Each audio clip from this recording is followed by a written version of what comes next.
Dobro jutro narode, novi dan. Danas prva destinacija Central Park, jutarnje trčanje. Posle toga idemo dalje, imamo sesije, nevjerovatan dan, ali za početak trčanje.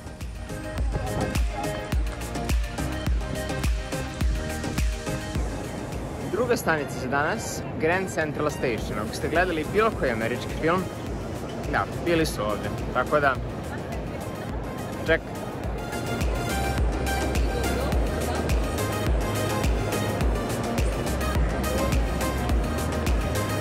Ej, samo da najavim jednu stvar, možda je malo prošao trend, ali nema veze. Pravit ćemo se da nije, snimat ćemo ovu stvar.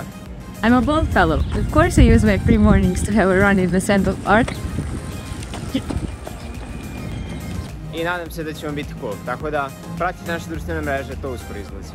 Treća lokacija za danas, Margolid Startup City, ovdje smo bili među prvim sesijama. Danas smo ovdje sa drugom ekipom iz Bosne i Hercegovine, Boldovaca, tako da je to jako super. Danas planiramo da provedemo dan s njima, tako da pratite to.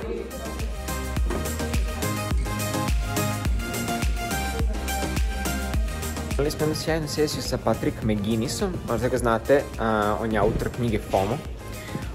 Sad nam je pričao o FOMO, kako je pokrenuo svoj podcast i još par tema, ali pre toga idemo napolje, danas je Solar Eclipse, moramo da vidimo kako to izgleda.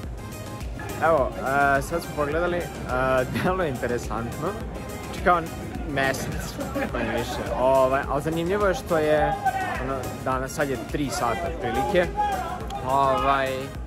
danas sad je 3 sata i izgleda kao da je sumrak neki, znači kao da je oblačno vreme, mislim, eto.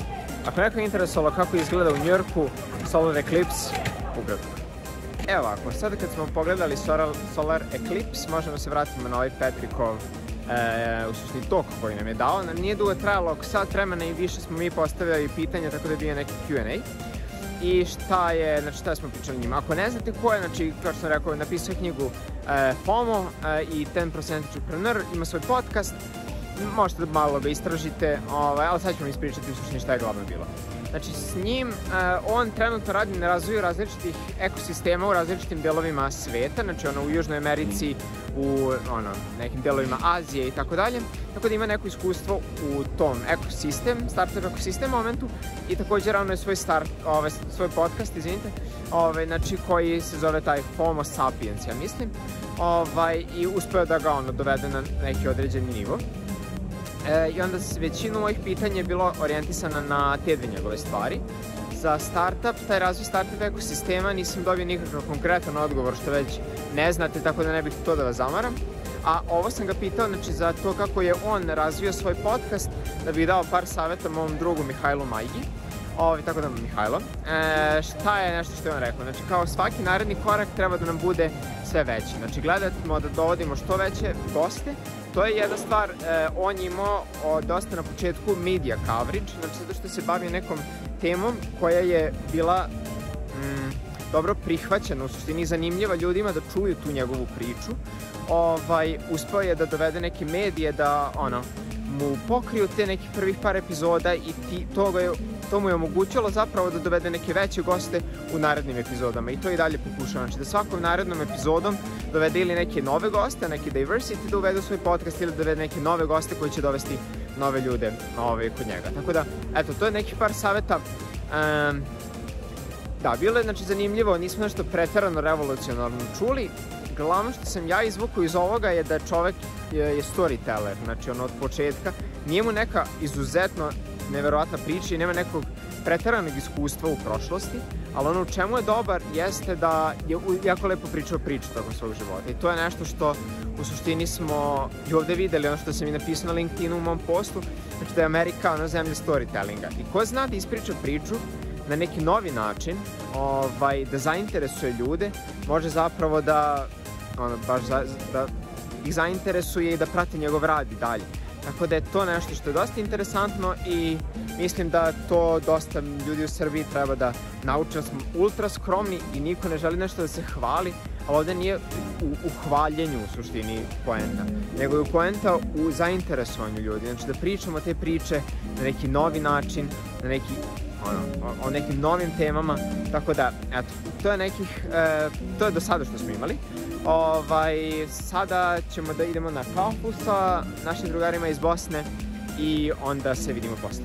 Još jedna jako cool stvar ovdje u Njujorku mi je što iz ovako nekih običnih vrata, što niko ne bih rekao, ni šta je, nema ni natpis, ni ništa, je jedan od hubova gde se okupljaju startupi ovde. I imali priliku da upoznamo Miloša Čitakovića, jednog od osnivača Serbian Entrepreneurs, zapravo, koji je mreža preduzetnika Srbije u različitim državama.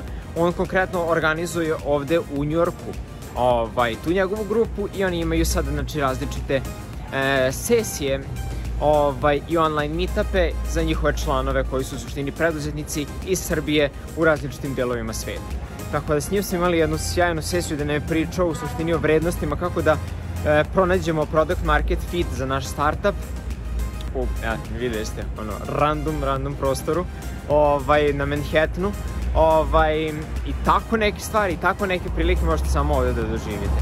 Tako da, stvarno savjetujem, kad budete spremali za narednu generaciju Bolda, jako dobro istražite ljude koje ćete upoznati, isplanirajte šta želite zapravo da ih pitate i pokušajte da smislite kako da što više iskoristite ove prilike. Kako da, niko neće sam ponuditi da vas upozna s nekim, ali ako pitate nekog, sigurno će biti otvoren da vam to omogući to, pogotovo ako ste studenti, ako ste mladi, ako ste na ovako nekom Bold programu gde svima u interesu da vi napredujete.